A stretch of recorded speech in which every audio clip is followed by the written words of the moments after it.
Hello anime fans. तो जैसा कि मैंने कहा था कि मैं कुछ दिन में ज़रूर वीडियो के साथ आऊँगा और ये मेरा एक नया रिव्यू चैनल है। तो आज इसकी शुरुआत ही एक बहुत ही बेहतरीन, बहुत ही बढ़िया एनिमे के साथ करेंगे जिसका नाम है वन पीस। तो वन पीस की शुरुआत करते हुए, मतलब वन पीस की शुरुआत हो चुकी है, उसका रिव्यू या उसकी जो डिटेल हमें इस लेटेस्ट एपिसोड में पता चली 1149th एपिसोड में, उसे हम थोड़ा सा जानेंगे। जो इस एपिसोड में मेन हुआ उन पर बात करेंगे। शुरू करते हैं बिना किसी देरी के। तो जो सबसे पहली चीज़ जिस पर वेगापंक लास्ट कुछ एपिसोड से बात किया जा रहा है कि कैसे ये पूरी दुनिया पानी में समाने वाली है, बेसिकली सिंक हो जाएगा पूरा वर्ल्ड इनटू द ओशियन, और इसके पीछे क्या रीजंस है और ऐसा उसे क्यों लगता है, वो सारी चीज़ें अब यहाँ कंक्लूड होती हैं इस एपिसोड में। वो बताता है कि वो कुछ रिसर्च कर रहा है और वो ये भी बताता है कि कुछ अर्थक्वेक वगैरह आएंगे, उससे 1 मीटर पानी ऊपर जाएगा, जो कि करंटली हो भी चुका है। कुछ हमें जहाँ जहाँ ये सारी इन्फॉर्मेशन फैल रही थी ट्रांसपॉन्डर स्नेल के थ्रू, वहाँ भी हमें लोगों कई जगह दिखती है जहाँ पर पानी आ चुका है और लोग नाव में तैर रहे हैं, शहर डूबे हुए दिखते हैं हमें कुछ सीन्स में। उसके बाद वो बताता है कि क्यों अब पूरा वर्ल्ड पानी में सिंक हो सकता है, जिसके पीछे वो अपनी रीजंस बताता है कि उसने पॉनीक्लिप्स को रीड किया है और उसके अकॉर्डिंग दुनिया एक बार बहुत ज़्यादा सिंक में गई थी ओशियन में। और जो सबसे शॉकिंग रिवलेशन होता है वो ये कि करंटली जितने भी आइलैंड हैं इस पूरे वन पीस के यूनिवर्स में या वर्ल्ड में, जो मैं कहूँ, ये सिर्फ एक बहुत ही छोटा पोर्शन है उस वर्ल्ड का, उन आइलैंड्स का जो पानी में समा चुके हैं।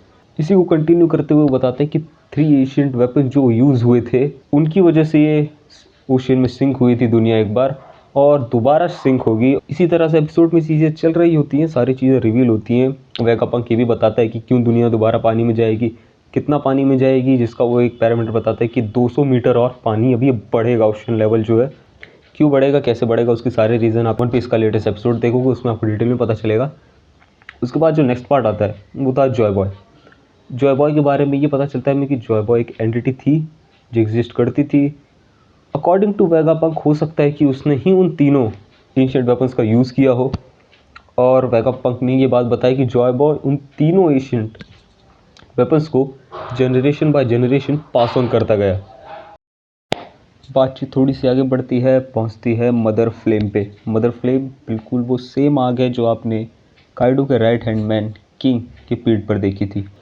वही सेम आग सेराफिम की पीठ पर भी है, जो उन्हें बेसिकली पावर देता है, एक तरह का वो एनर्जी सोर्स है।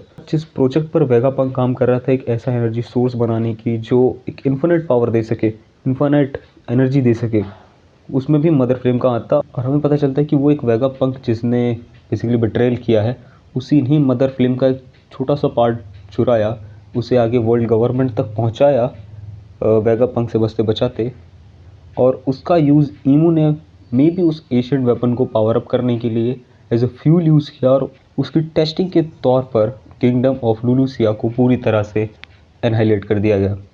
और उसके पीछे एक छोटा सा रीज़न ये भी था उस टाइम जो हमने देखा था कि वहाँ कुछ तो थोड़े से रेबेलियस चीज़ें हो रही थी। वहाँ का जो राजा था, शायद वहाँ की जनता उसके अगेंस्ट हो गई थी, कुछ कुछ चीज़ें वैसी चल रही थी। इसके बाद एक थोड़ी सी इंटरेस्टिंग चीज़ शुरू होती है, जो कि शुरू कुछ पिछले कुछ एपिसोड से चली आ रही है, कि वो ट्रांसपॉन्डर स्नेल कहाँ है जो इस वीडियो को ब्रॉडकास्ट कर रहा है।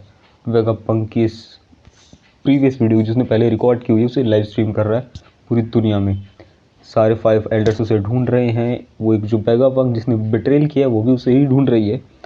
हमें पता चलता है स्टेला के थ्रू कि वो जो एक बहुत ही बड़ा जायंट रोबोट है ब्रॉडकास्टिंग का ट्रांसपॉन्डर स्नेल में भी उसके अंदर ही फिटेड है। अब शायद हमें वो सिचुएशन देखने को मिलेगी इसमें 5 एल्डर्स उससे लड़ने की कोशिश करेंगे, उसे रोकने की कोशिश करेंगे, may be in further episodes. Vegapunk एक और कमाल की चीज़ को रिवील करता है। गोल्ड डी रॉजर्स, जो कि हमें पता है किंग ऑफ द पायरेट्स, जिसने सारा एक तरह से वन पीस ढूंढ ही लिया था सारे पॉनीक्लिप्स को पढ़ के और सारी इन्फॉर्मेशन गैदर की थी, उन्हें ये बात पता थी कि पूरा world under the ocean sink होने वाला है। तो वेगापंक इस बात पर क्वेश्चन करता है कि अगर उन्हें ये इन्फॉर्मेशन पता थी तो उन्होंने इस पर कोई कुछ ऐसा रिएक्ट क्यों नहीं किया, उन्होंने किसी को बताया क्यों नहीं, या उन्होंने इस पर कोई अगला स्टेप क्यों नहीं उठाया। एपिसोड ऐसे कंक्लूड हो जाता है। अब धीरे धीरे स्ट्रॉ हैट्स का जो भागने का प्लान है वो भी काम में चल रहा है, हालांकि स्टोरी की पेसिंग थोड़ी सी स्लो फील हो रही है। तो इसी तरह ये पूरा इस बार के एपिसोड में जो डिटेल्स थी वो मैंने आपको बता दी वीडियो में। वीडियो अच्छी लगी आपको तो चैनल को सब्सक्राइब करना, शेयर करना और वेट करना नेक्स्ट वीडियो का। वन पंच मैन पर अगली वीडियो आएगी कि उसके एनिमेशन के साथ क्या खिलवाड़ हो रहा है। तो मिलते हैं नेक्स्ट वीडियो में, तब तक के लिए।